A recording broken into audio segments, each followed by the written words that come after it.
How did the plants and animals of the world come to life?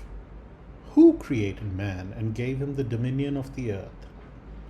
Did a divinity create these or cause them into being? Let's explore the creation of life and evolution in this chapter of Aadi. You're listening to Aadi, a podcast exploring Hinduism.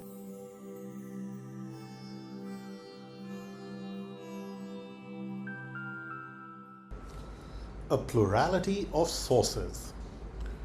Prominent modern religions, such as the Judeo-Christian religions, suggest that God willed all of creation into existence, and everything that there is was created in 6 days.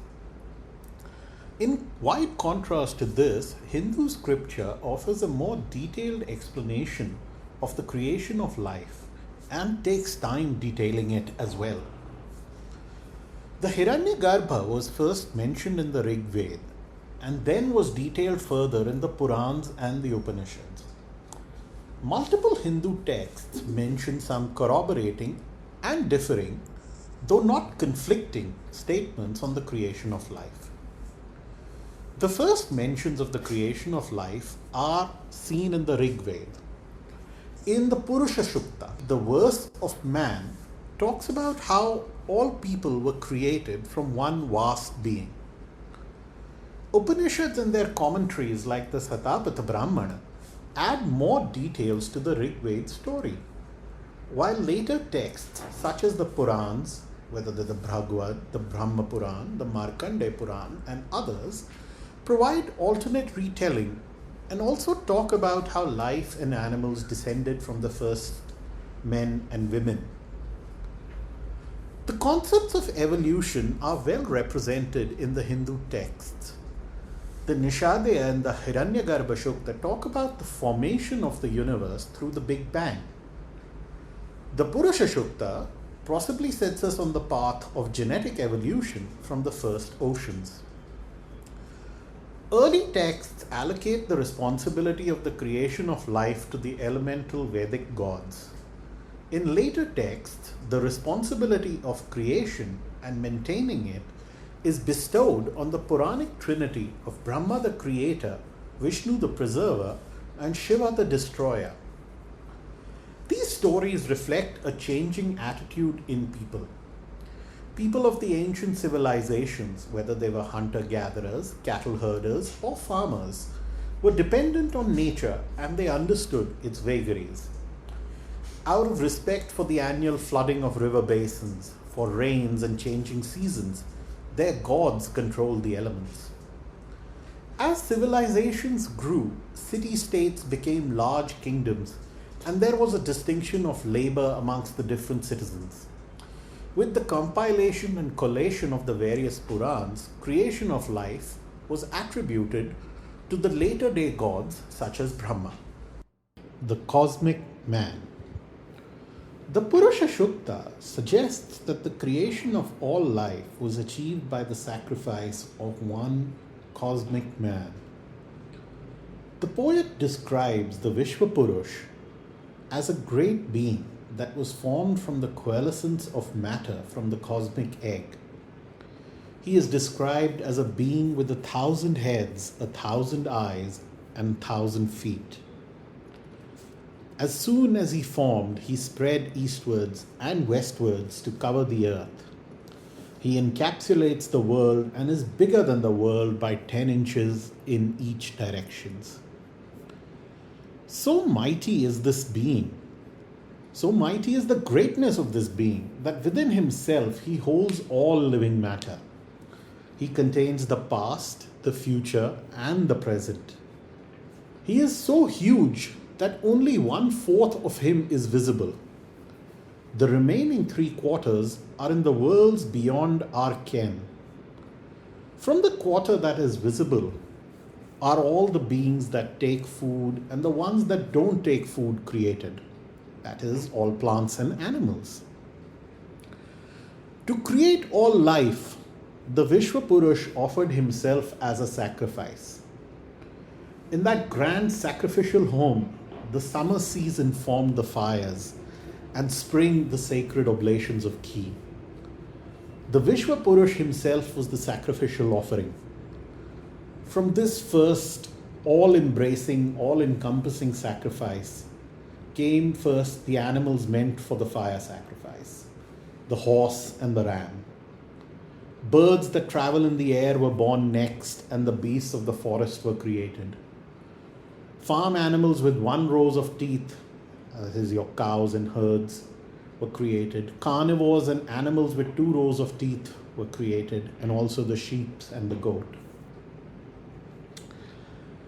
In the sounds of this grand sacrifice, the chants of the Rig Veda and the Sam Veda were heard for the first time, as well as the development of the sounds of music and the Yajurveda. Indra and Agni, the gods of rain and fire, came from his face, and from his soul, the air that breathed life into all creatures was created. Towards the later part or the end of the sacrifice were created the humans. And the humans were created as per what we now know as the Varns, but at that point of time were just created from a distinction of the type of work that they did. From the head of the Vishwa Purush were the Brahman priests formed. From his arms and his hands the Kshatriyas, warriors and protectors of people. From his thighs and legs were the Vaishyas and the Shudras formed, the shopkeepers, the merchants, the tradesmen, the cattle herders, the farmers. All of these were created from this one grand sacrifice of one gigantic person. There is a scientific basis in all life having originated from a single source. Principles of evolution believe that 610 million years ago, multicellular organisms began to appear in the oceans, having developed from single cellular organisms. Soon after the emergence of these first multicellular organisms, a remarkable amount of biological diversity appeared approximately 10 million years ago in an event called the Cambrian explosion. About 500 million years ago, plants and fungi colonized the earth and were soon followed by other animals. Amphibians first appeared around 364 million years ago, followed by birds and mammals around 129 million years ago. Gorillas and related apes appeared around 10 million years ago, and modern humans only about 250,000 years ago. A single source of, in our case, when we're talking about evolution, a single source of life was born out of the oceans. The oceans at one point of time surrounded the entire earth. Land masses appeared out of them. Thus, it is quite befitting that all life also formed out of these oceans. The Purushutta and the cosmic man allude to this. Okay. Now, while I would not go so far as to claim that our ancients knew exactly the scientific basis of evolution, but I would say that they understood enough about the rules of nature, about the laws of life, to see how creation actually comes in from a single source. Brahma and his children.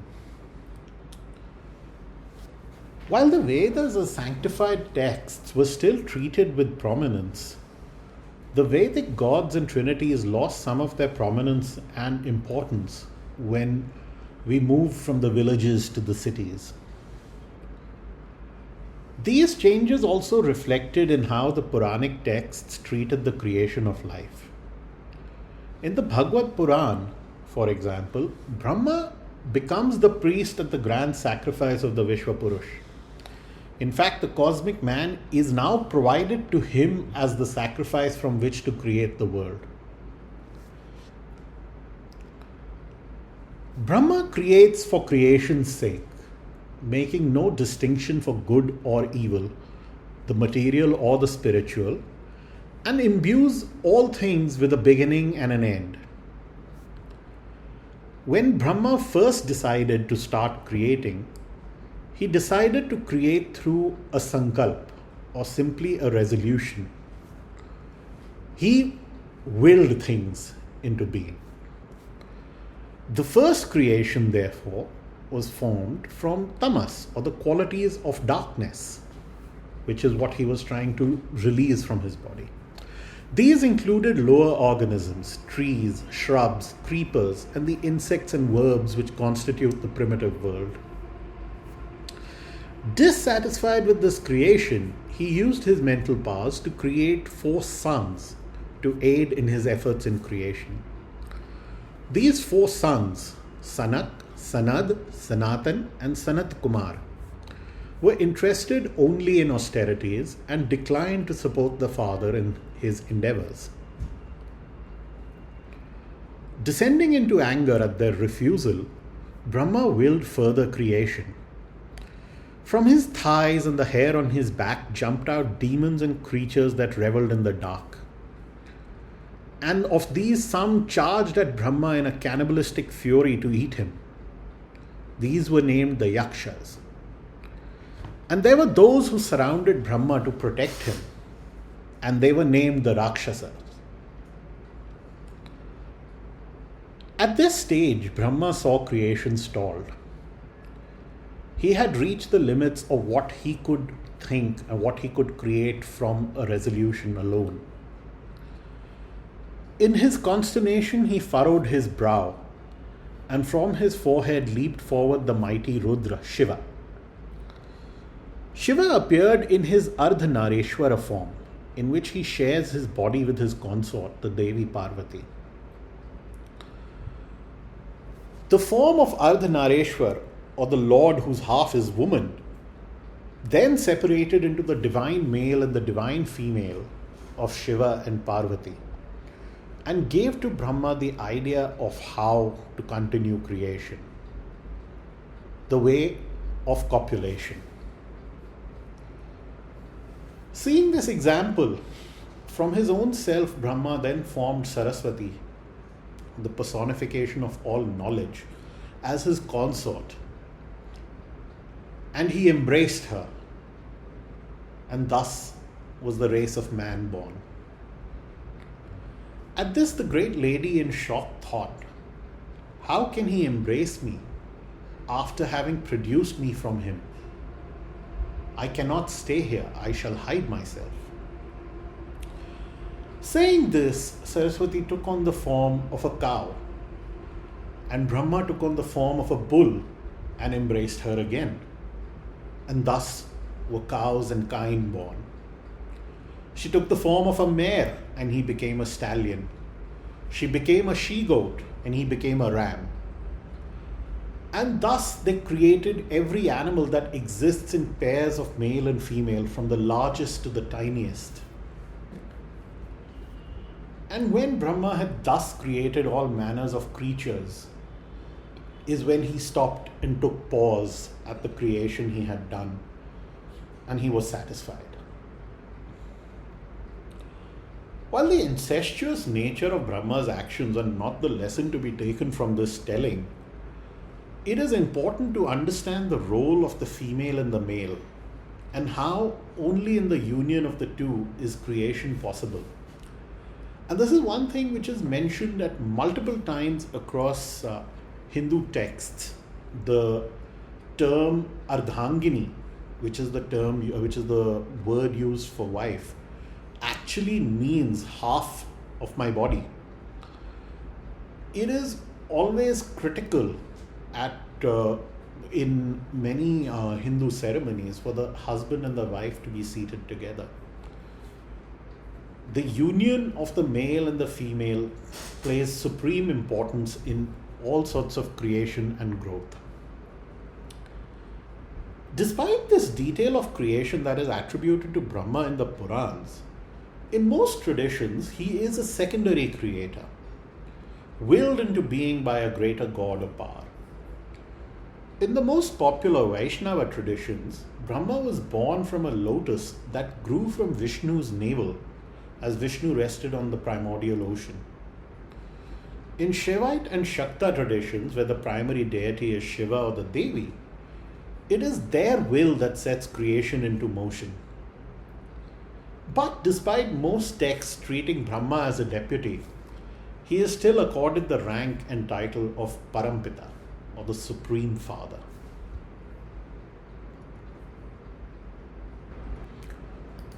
The evolution of man. In their accepted roles in the Trinity, Brahma is responsible for the creation of life, Vishnu responsible for the preservation of life, and Shiva the dissolution of the worlds in preparation for renewed creation. Vishnu is responsible for preserving the balance of good and evil in the world.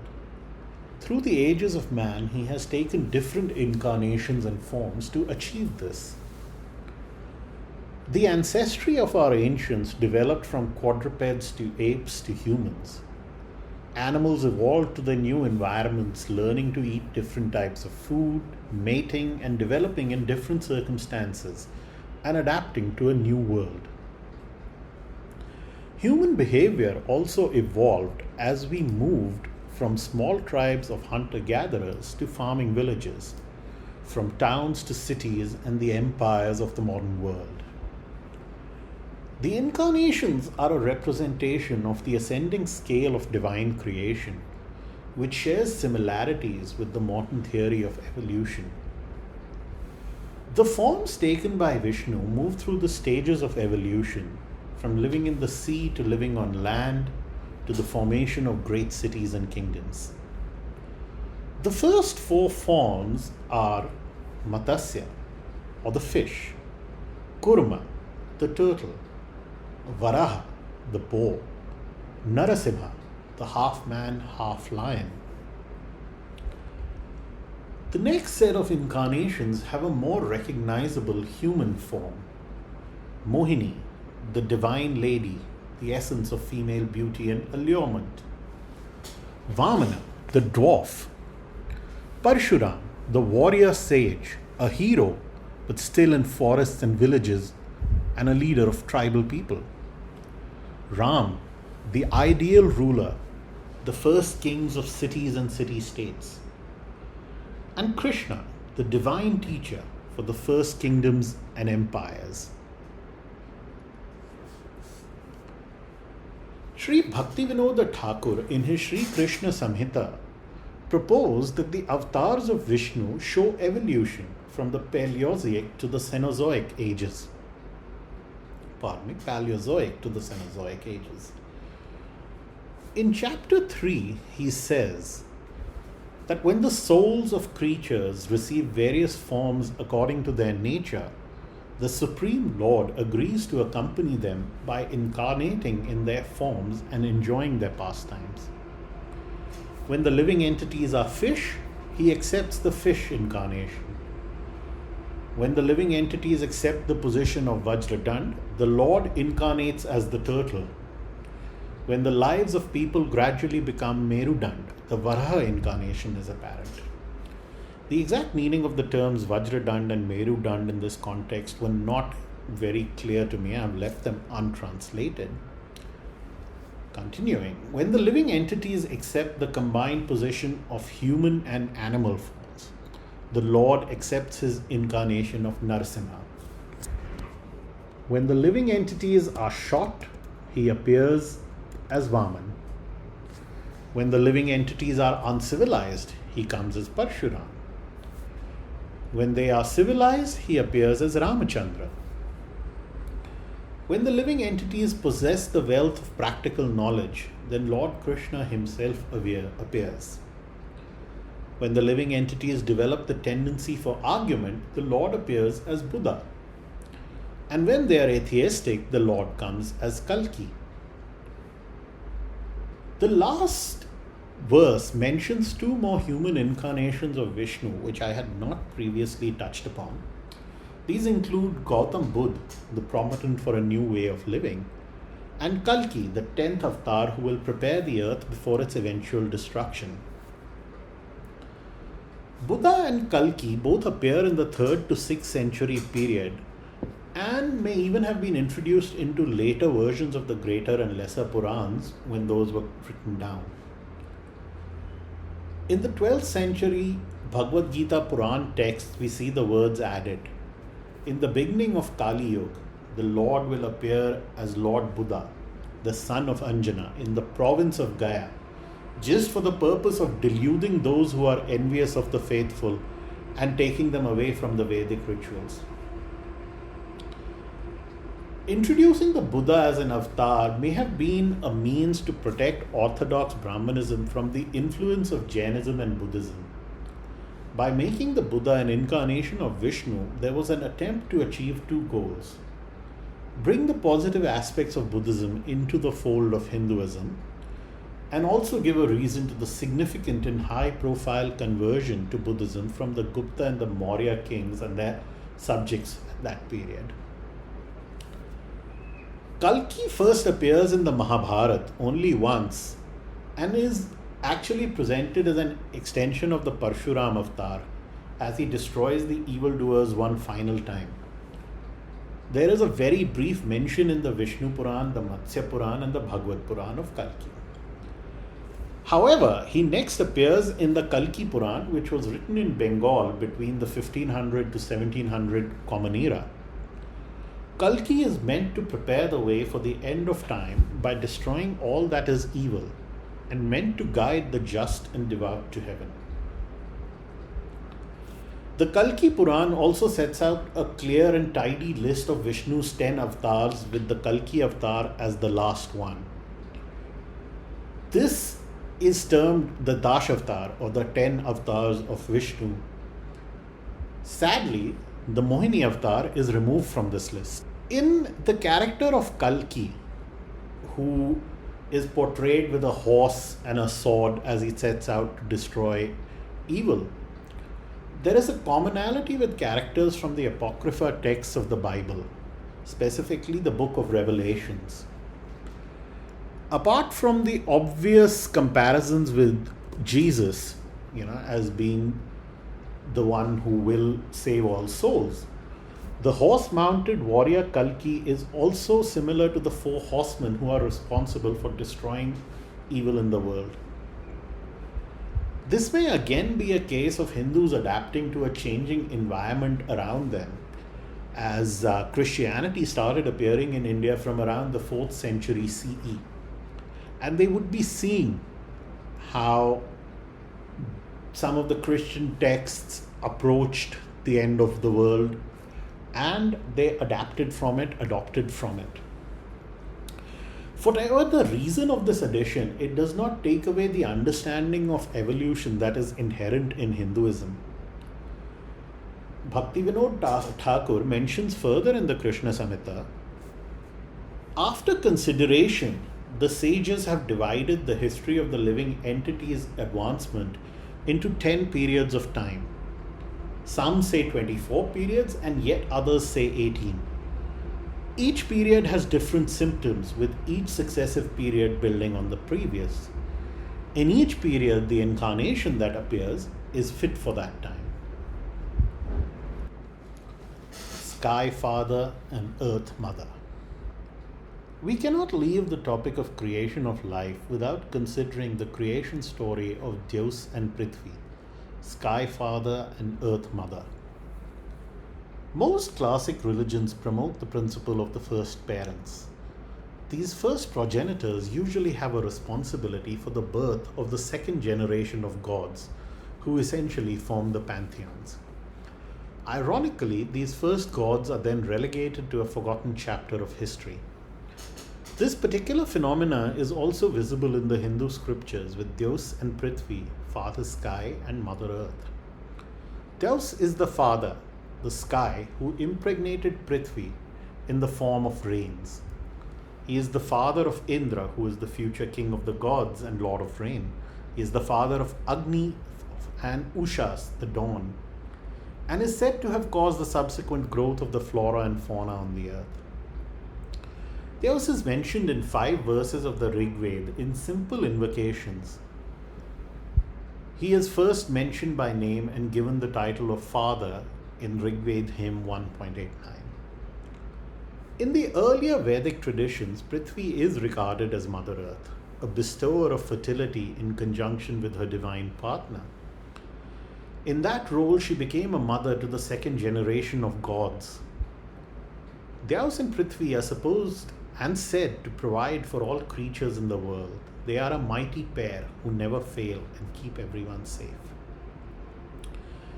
Despite the importance given to both Dyaus and Prithvi in the hymns in which they are mentioned, the fact that the number of hymns itself is not many leads us to believe that the later Vedic and post-Vedic period played less import to this pair of sky and earth.